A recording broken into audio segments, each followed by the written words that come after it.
but as a whole, like the testing, there is 20 assessments with a combination of level method and our benchmarks. And so level method, we will keep everything as far as the categories the same, but we will remove rings, we'll remove upper lower endurance, and we'll remove flexibility. The other ones will stay there, but we have updated or modified a handful of them, as you guys already know. But then we will have the time trials, so 2K ski and row, and the 4K bike. We'll have the FTP watt test, the 20-minute bike. We'll have bench press, back squat, power clean, push press, and I guess I'm missing 2 more mixed in there, but it's 20 in total. A couple of them we'll cycle through at least twice a year, but for the most part, we'll touch on each assessment one time. And so, for example, season 4. So and then everything works backwards from here. So we have identified what our 6 assessments are. Each season will also have a strength or endurance theme, and so this will be a strength heavy theme because we have 4 strength tests and 2 endurance. And these are also shorter, more powerful endurance pieces. But the movement, so back squat, this will be an objective strength, so we'll have it built out just like level method, objective measurement. So we'll have an 8 rep, a 5 rep, a 3 rep, and a 1 rep max on this movement. Tested the same way. You can't get to the 1 rep until you've tested out on purple. Push press, this will be more of an open, so it'll just kind of be a true, just like, hey, here's what the movement is. We're going for your max weight. And so kind of like power clean, I'm not going to require, or at least how the new power clean will be built out, I'm not going to require people to do an 8 rep or a 5 rep or a 3 rep or a hang. It'll be just show me what your 1 rep push press is. Deadlift will match back squat. We'll have the tiered system. Actually, it's already obviously built out on level method. Pull-ups is split into 2. So we will have the pull-up, upper body pull progression. So we will test that for anybody that doesn't have pull-ups. If you do have pull-ups, you hit a certain point where you start to test your 1 rep max pull-up, you have the option instead to do max rep pull-up. We'll do the same for chin-ups as well. So that's one we'll test multiple times a year. So upper body pull we'll test twice a year. In season 4, we're going to do our hand over bar. In season 1, I think it's chin-up, so max rep, hand under bar. Time trial, I'm just calling it time trial. It's still the running assessment, but that'll also relate because we'll use time trial for the row, we'll use time trial for the bike and the ski. And then aerobic power intervals, that'll stay true to the assessment, minus we are eliminating box jumps. So just getting away from the high rep box jump and going to substitute calorie ski in there. Oh, good. And so that won't require me to modify the numbers too much, because I do think they'll match up somewhat. Probably get 30 in a minute. What? I'm just thinking about the ski. Yeah. Yeah, so then we work backwards. That builds into, this is a template we'll use a lot. Again, this one's going to be modified, so we'll actually likely test in week 12 and 13 in the future. This time it's a shorter runway for it, but we will follow kind of these 3-week blocks. So we have a build, sustain through 3 times. So we're actually only hitting 6 sessions of squats, 6 sessions of deadlifts, push, press, and pull-ups. The sustain weeks, we do alternatives. And that also change up. The variation will be nice, so we're not just back squatting every single Monday. So we'll go back squat, then a unilateral movement. Or we'll go deadlift, then a hip dominant movement. So like a barbell bridge. Or the pull-ups actually will kind of follow suit too. So we'll go, I'm going to show you all the workouts, but we'll do pull up, and then we'll have some sort of row substitution. Testing is also built out. So week 1, we have 4 tests. So we will stick with the same structure of how this looks. So I think the consistency of all 3 of these is going to help just with people knowing what to expect. So when we come in on Monday, we can expect to do our lower body strength, our primary lower body for the week. So we'll squat, and then unilateral, like I said, with upper body hypertrophy. What was I going to say, though? Yeah, I guess I've hit on that. But Tuesday, Thursday, so more in the endurance phase. Tuesday is going to focus more on API, getting us prepared for that. Thursday is going to be more of our aerobic or running intervals. And so that'll prepare us for the run. Oh, but the tests. And so Monday is going to be back squat of week 10. Wednesday will be pull-ups and upper body pull of week 10. We will do running on Thursday, push press on Friday. Second week of testing, I think I did Monday because it's a higher attended day. I might switch it to Tuesday, but we'll have API earlier in the week, and then Friday or Wednesday or Friday, we'll finish. I think I did Monday API, Wednesday deadlift, but we'll finish the whole series with just heavy deadlifts, which would be cool. And then modified weeks is going to kind of be just an interim. We'll take a step back. We'll get away from all the language around testing and some of this stuff and just use it to say like, hey, this is now the time. If you want to take some days off the gym, this is the time to do it. Or if we get up here, we're going to be doing a lot more aerobic and functional things. But then the segments themselves, so that's one update. So function now will become correctives. So instead of it being that restore where we just stretch, this will now be, there might be some isometrics and static holds, but we're going to pull some of these corrective exercises from some of the things built around like physical therapy. So I feel like the stretching on Thursday, a lot of people are kind of like, yeah, which was kind of nice. So it's like you had the option, you bike and then you stretch. And it's like there's really no brain power required in that. You got in here, you sweat, and then you maybe held a couple stretches. But I do think it's an easy trash thing to where people are just like, all right, I'm done with that bike, I'm gone, I'll see y'all later. Or we'd have 5 minutes, sometimes we'd have 20 minutes to stretch. So this will be my goal too, and having the structure here, it'll make it easier for you guys, hopefully, to where when I start cutting out these blocks, we know we will consistently have 20 minutes dedicated to corrective exercise. And I'm going to, within the social media, try to build out a way to communicate what the corrective exercises for the week will be, and then over the course of the weeks, we just start becoming more familiar with it. People understand, like, oh, this is beneficial because we're doing some things that relate directly to running, so we focus on, like, lower leg stuff. Maybe it relates to some of the pull-up or the overhead movements that we're doing. So a lot of like posture, trunk, core, hip stability, maybe some ankle cars we're throwing back in there. We haven't done those in a while, but yeah. So I think the language around that too is beneficial if we say, look, this is no less important than us showing up for our deadlift day. Like, especially if you're here 5 days a week, like that stuff's going to keep you strong and healthy through this program. Questions on any of that? Okay, so the biggest updates is the format of the testing protocol, which directly goes to the program build out. So now we have the structure of, we know when we're testing, what we're testing. We know over the course of the weeks what each week will look like, and then what's involved with each day. And then on the back end, so the scoring has been a push that we're trying to make, so I'm going to try to simplify it as best we can. So if we look at the days, I'm going to promote, like, there is at least one block that you should record every single day. And so back squat, we're testing that, record it every single week that we do it. Our intervals on the metabolic portion, so like we've seen over the last few Tuesdays, those can get tricky, but I'm going to format these workouts in a way where it's either you're going to tell me a single time or maybe a few times on the intervals, or it's going to be reps. It might require a little instruction from you or just reminders, but I want people to record even the endurance pieces. And then Wednesday, it will be the pull-ups. And so this one will be reps, not weight, since we're not doing it for load, at least within the program. Thursday will be similar to Tuesday. It'll either be running intervals or machine intervals or a longer piece. And then Friday, they will have 2 scores. That will be push press, will be the primary, but then also deadlift will be a very close primary. But yeah. Okay, so scoring will be simplified to encourage people to score consistently. There should be at least one every single day. Friday has 2. And then playing around with warm-ups, so trying to create a bit more,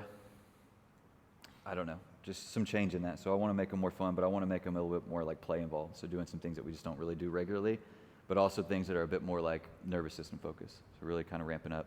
So whether that's throws, jumps, kind of really limited to that. It could be sprints on machines, but I think the format for it, once I kind of find the way we'll go about it, will be something we'll consistently see. But I do think that will take, kind of like the restore piece, is if we just kind of go through the same motions on our warm-ups that we've had, it's easier for people to just kind of go through the motion. So when we get into this will be a quick way to, and importantly, prepare for some of these big movements.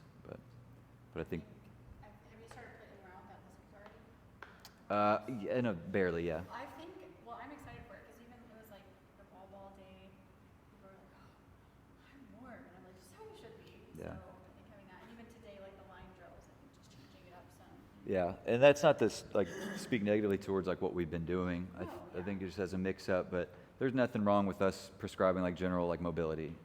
But I think so it might be Might just be condensing it so we have maybe something that's going to mobilize directly to the workout. Maybe that's going to stabilize, and then we have some sort of high output, and just kind of cycle through stations there. Or there might be games mixed in there at one point. Whatever that looks like. All right, so yeah, we talked about build and sustain. So build weeks are progressive overload. We build each week. Sustain, these are supplemental reload weeks. So more volume focused on the sustain weeks. So we may do similar movements or patterns, but I think communicating like, hey, these are not the weeks where you try to go up in weight. These are the weeks where we are going to spend more time building volume. And then 2 notes, really 3, but first one, +1 sets on our primary lift. So let me go to, I'll pull up the workout, but essentially on Monday we have back squats. It's a 3x5 at a designated percentage. The 4th set is a 1x5, and it's going to have a little plus mark next to it. All that means is you don't have to stop at 5, but you will have to stop at double whatever the prescribed rep amount is. So it's really, I could write out 5 to 10, but I want the little plus to say, like, I don't need you hitting 10. If you hit 5, awesome. That's what you're supposed to do. But this is going to do or act as a couple things. Does that make sense? Yeah. Okay. So that's going to act as a couple things for us. So if we have percentages, RPEs listed, it starts at blue. We see that plus sign. At yellow and orange, it's still going to be volume-based. I'll have 8 reps on big movements, at least in week 1. But that'll keep people honest to the percentages. So if they're feeling really good, cycling through 5 reps, or they get to the last set, this is now the set that they can kind of burn out, because now they can go 10 in a row. But there's also feedback to say, like, look, you just crushed 10. You probably were not calculating your RPE or your percentages right. So maybe next week you add 5 to whatever I list. Or maybe you, in your mind, if you base this off 300, you should have based it off 325. Yeah. So it might be 5 to 10 and they hit 10. I might try to speak to like more of an RIR, or not an RIR, but like just a lower rep range of like, I think the sweet spot's going to be like 6 to 8.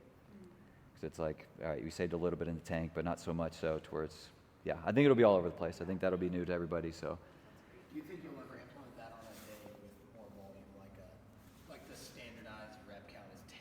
Will you ever have like a 10 to 20? So we'll do that with pull-ups on Wednesdays, yeah, since that's more rep focused. And that's actually one that's probably more important to sticking to reps, just like it is important to sticking to load, is, so purple, brown, black, I designate percentages, and I think they're different within each level. Blue is RPE, and so it might take a couple weeks for people to get an understanding of it, but it's 4x5, but it's split into 3 designated sets, and then the last one is that max out. Maybe don't say max out, maybe just say like go until you feel like you're losing form or you're losing maybe even speed.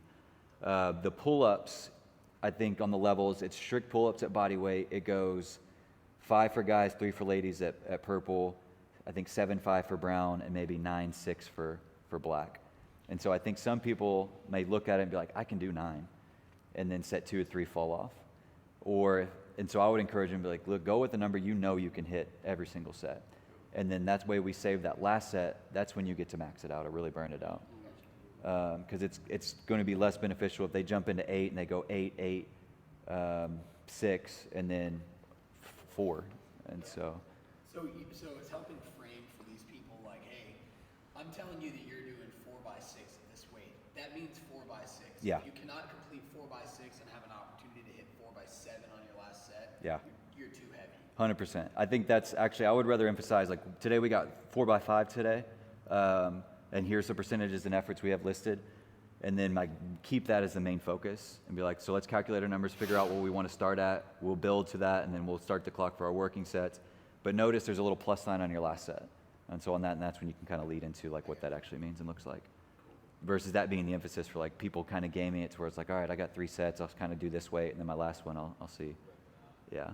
Yeah, because I feel like we have both problems. Before loading weight. So that's why I wrote in like a couple things. So this is week 1 of the cycle. We're hitting 6 sessions of squats in total. And then I kind of talked about the sustain weeks. Prioritize range of motion. Full depth squats will be required when testing. Same as like double overhand for deadlifts. So get familiar with this from the start. So if people are starting to train in other ways, use straps, cheat their squats, then they're just setting themselves up for poor tests later on. And then there will be more squat cycles and tests for the future. So I think this is going to be for some people that are like, look, you're going to have to drop the ego. You're going to have to start to focus on some of the things you know you've needed for a while. We will retest back squats later. So even if you don't PR this month or this season, then set yourself up for better movement, later down the road. Stick to percentages, RPEs, and rep ranges, because we will progress in intensity week to week. So it's like, it doesn't have to be week 1, we're killing ourselves. It's like, we want to kind of peak and progress at the right time. I did the same for deadlifts, but looking at pull-ups. So this is, progressions were tough on this, but we will have everybody start with the standing pull-up and make sure that they just have a good idea of what that looks like, because this accessory movement will start to really chip away at this. But 5 banded pull-ups, so that'll be a strict but assisted, and then we have our body weight. And so we've got the, more volume, but it's 4 by 5 for guys, 3 for ladies, and then 6 and 4 and 8 and 5, and then that last set again is going to be it's really like a max, because I don't think people are going to hit those first 4 sets and then come into it and be able to do 10, 12, or 16. But if they do, then you know, like, okay, well, we could probably bump you up a level next time, which I don't think that'll be the case. I really don't like doing pull-ups this way, mostly because it tears up the bands, but I think we can start to do it like barbell push-ups and setting them up and using the first one to assess it. And if they rep out a set and you're like, oh shit, we need to bump you down. Or you could just exchange the band at that point. Because then it can work the opposite way too. If they start at a point where it's like, all right, that looked pretty solid, you can, over the sets of like 3, 4, 5, maybe increase it up just like a level for more assistance. But because no, go ahead. On the banded pull-ups, you want us to go ahead and just. I don't want you to, but it's a way to address. I don't want you to. I'm saying that's a way to address the situation where people are either like falling off a cliff or just never getting the stimulus. Yeah. So I know that another issue that we run into is people will be like, well, I can do 3 sets. I can probably do like 2 sets of 3, and then I've got to go into a band. It's like, okay, well, no. If you're going to do a band at some point in time, then you're going to start with a band. Yeah. The entire time. But then it's, well, I'm failing these reps. I'm having to add more bands on. It's like, if you using a green band, then what's the purpose of a band pull-up? Yeah. Like, you're getting more. That could also be another coaching point too. It's like, I think if you hit a certain percentage of assistance in your pull-up, you probably should be doing standing pull-ups. I need 2 black bands. Yeah. It's more than your body weight. Yeah. I mean, the people do Those that are really just push downs, yeah. because they want to do a pull-up. But Yeah. You can't do pull-ups without this much assistance, so you don't need to be doing pull-ups. Yeah. I think reminding him too, it's like our goal is, absolutely, I want everybody to be able to do a pull-up, but it's like, what level are you currently at? It's like, if we're unable to hold ourselves over the bar, standing pull-ups are gonna be fine, because we're gonna mix in some isometrics. If it is maybe the negative control, or if it is I don't know, basing it off their level. So it's like, this season isn't to get you to a pull-up, this season's to move you up the scale a little bit. So same plus set. The banded chin over hold, this will be like it sounds, so this will be easy for the people that already have bands out.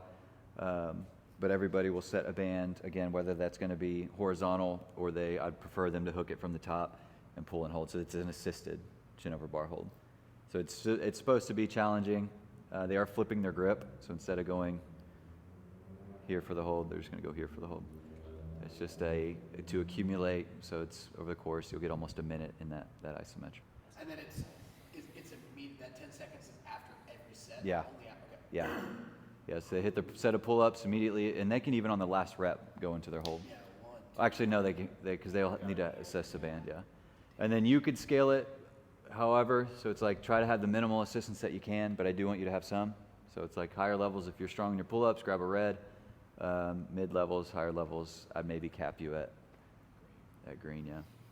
And then that would be the option for no chin over bar, just your TRX.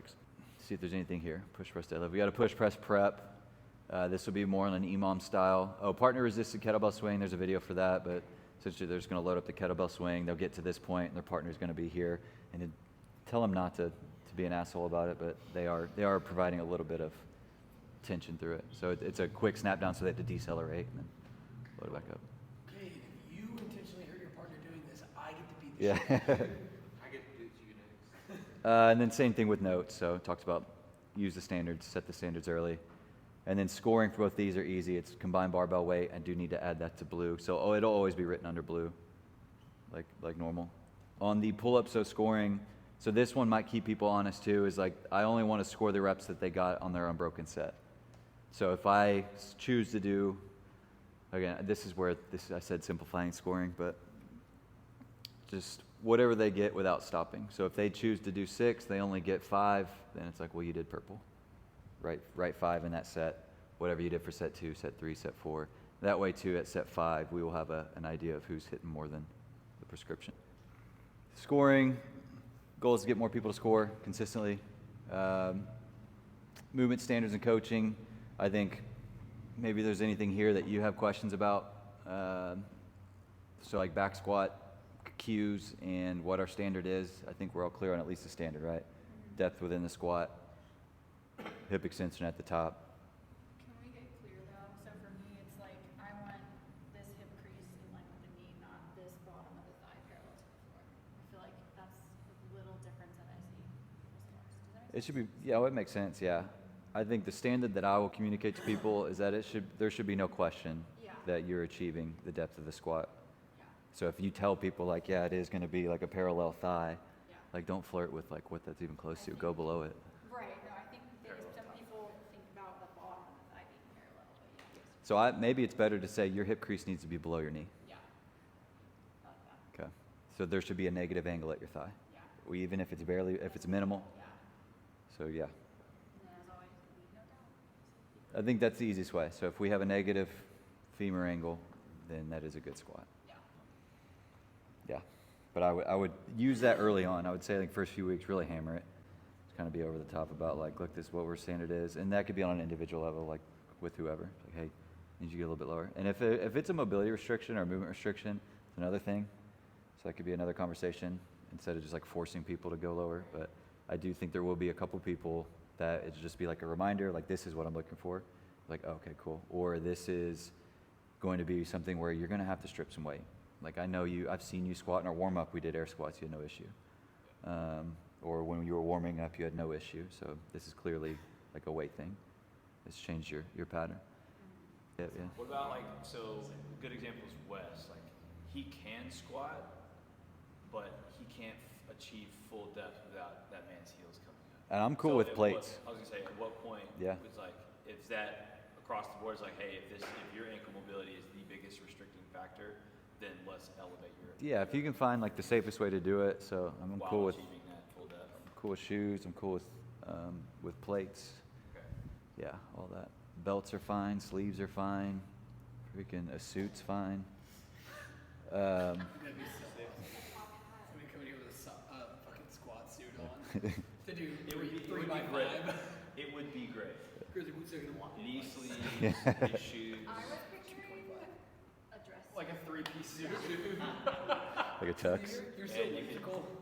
I'll do that one day. I can squat in my sleeve. Yeah. All right, pull-ups. I think is a good one. I think some of our standards are chin over bar. Some of our standards are maybe like an angle of the elbow or a position of the elbow. Chin over bar. I've been doing shit. Okay. This is where I question people's pull-ups is that when they go, like, I don't count that. I want to. I give it to him. No. If you're close enough that you go No. like this, Yeah, but like I think of it, it's not controlled.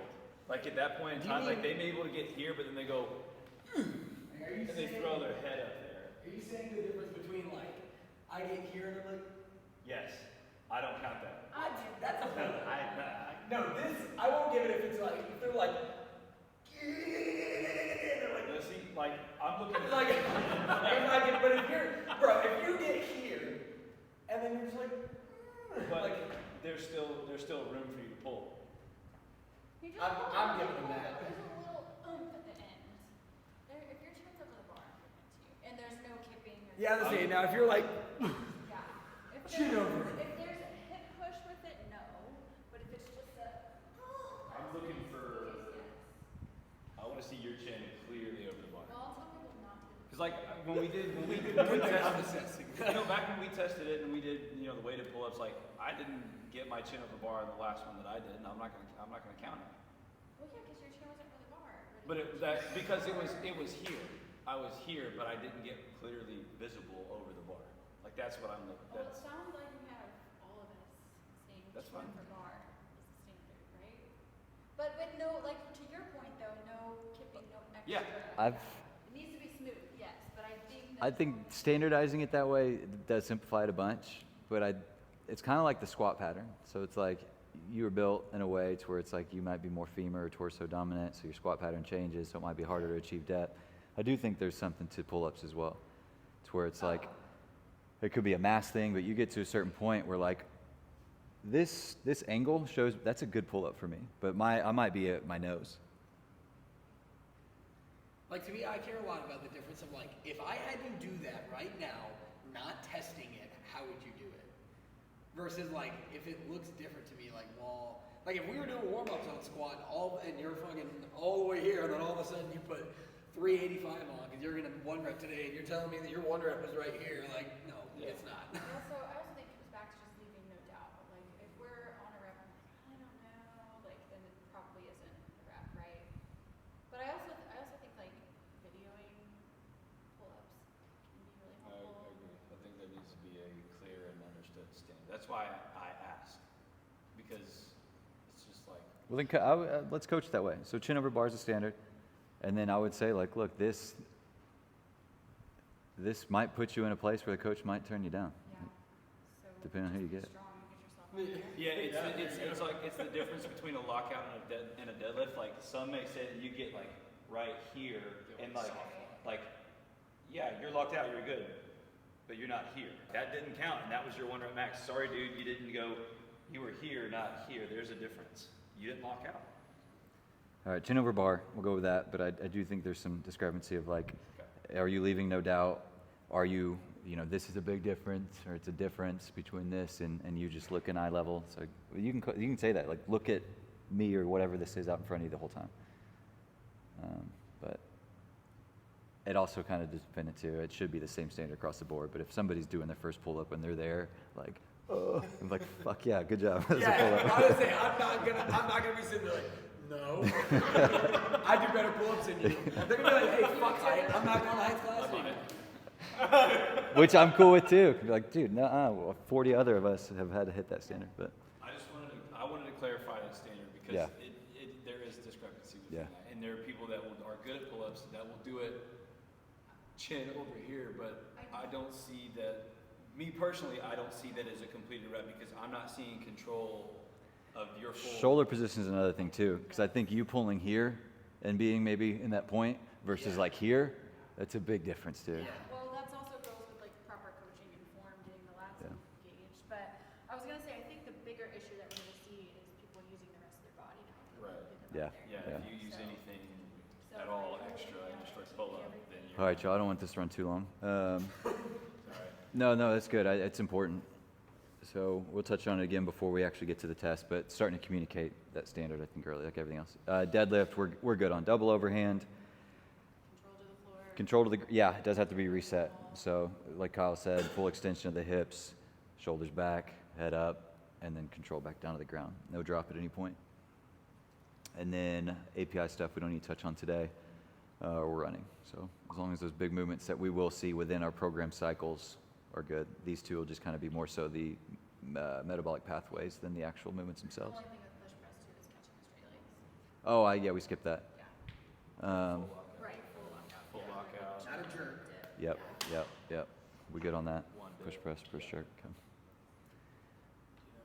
And that's the only strict movement we're not doing that burnout set. I think 5 is we actually, earlier levels will have 8, but they're going to be, again, learning the movement. Additional coach buy-in. So this really just, I'm excited for it because I'm going to jump back into the routine of it. But I think going back to when we moved here or into the gym, participation was at its highest. And that doesn't have to mean you guys jump back into classes. Like if you take classes, I'd love to see you in there. I think game days is maybe one I'd prioritize too, more so just for the social community side of it. But I'm more targeting like the chalk it interactions. If you guys aren't going to take classes, I'd love to see you guys jump on there, high five, comment, throw a GIF as much as you can.